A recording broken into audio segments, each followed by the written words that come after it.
जय माता दी। पूजा पाठ से मन की शांति मिलती है।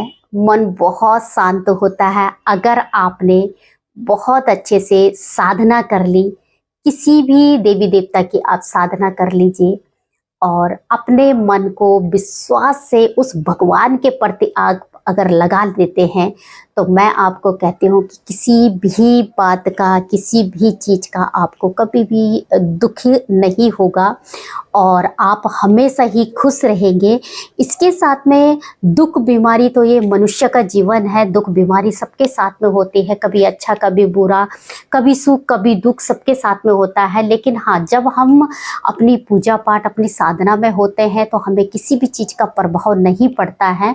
और जो लोग माता की पूजा करते हैं, माता की शरण में जाते हैं, वो लोग तो वैसे भी शरणार्थी बन जाते हैं। वो औरों को भी जो है शरणार्थ करते हैं, औरों की भी जो है वो मदद करने के लिए हो जाते हैं। मैंने तो यही चीज़ें देखी है कि माता का जब से नाम लिया, माँ की जब से भक्ति की, माँ की जब से साधना की है तो मुझे उस माँ ने सिर्फ दिया ही दिया है, बहुत कुछ दिया है।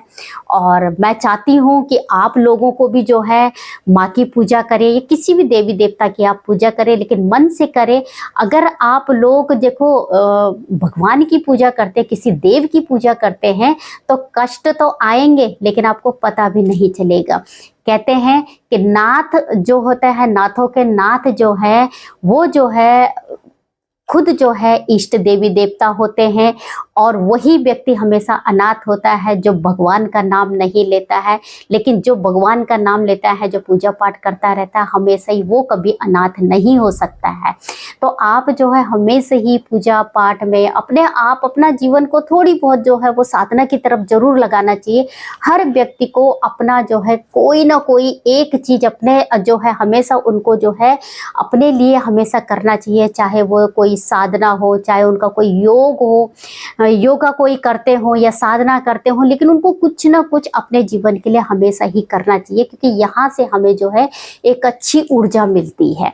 और जब आपको ऊर्जा मिलेगी तो आप खुद समझेंगे कि आपको किसी भी प्रकार का कोई दुख होने का कोई मतलब ही नहीं।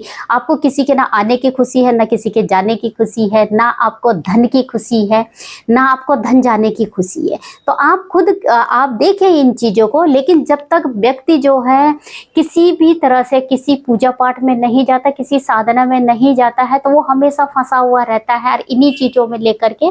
और उनको फिर क्या होता है, वो कर्जे में, कभी कर्जे से परेशान रहेंगे, कभी वो जो है अपने व्यापार से परेशान रहेंगे, कभी जॉब के लिए परेशान रहेंगे। लेकिन जब व्यक्ति जो है एक अच्छी साधना में आ जाता है, एक पूजा पाठ में अपना आ जाता है, चाहे आप थोड़ा सा पूजा पाठ कीजिए, थोड़ा सा ही भगवान के आगे खड़े हो जाइए, लेकिन आप मन से होइए।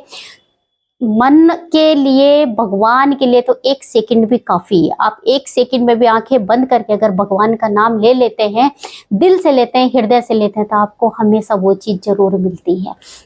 और ये तो मैं जो भी चीज़ें बोलती हूँ मैंने खुद पर अनुभव किया है। अनुभव के बाद ही मैं किसी को भी बताती हूँ, किसी के लिए भी बोलती हूँ।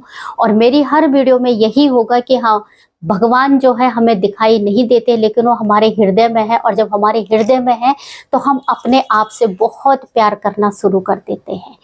दुनिया से तो सभी प्यार करते हैं, लेकिन जितना आप दुनिया से प्यार करते हैं उतना आप खुद से प्यार करना शुरू कर देंगे अगर आपने अपने भगवान को अपने हृदय में बसा लिया तो आप बसा करके देखिए। जिस भगवान को भी चाहते हैं, मैं ऐसे नहीं कहती हूँ कि मैं माता की पूजा करती हूँ तो आप भी माता की ही पूजा कीजिए। आप जिस भी भगवान के प्रति आप हैं, आप उनको अपने दिल में बसा लीजिए और उनको अपना जीवन समर्पित कर दीजिए। अपना जीवन उनको जो है ऐसे कर दीजिए कि बस उन्हीं के अधीन है। आप जो कुछ कर रहे हैं सिर्फ उन्हीं की वजह से कर रहे हैं, आप जो भी हैं उन्हीं की वजह से है। जब आप इस तरह से अपनी चीज़ों को करते हैं तो आप खुद देखना कि आपको कैसा महसूस होता है। क्योंकि मैंने महसूस किया है, मैंने खुद महसूस किया है कि मैं पूजा पाठ से आज जो है कहाँ से कहाँ तक मैं आ गई। और इसके साथ में ही जो है मैंने सुख दुख मुझे कुछ भी महसूस नहीं होता है। इसी के साथ में जय माता दी।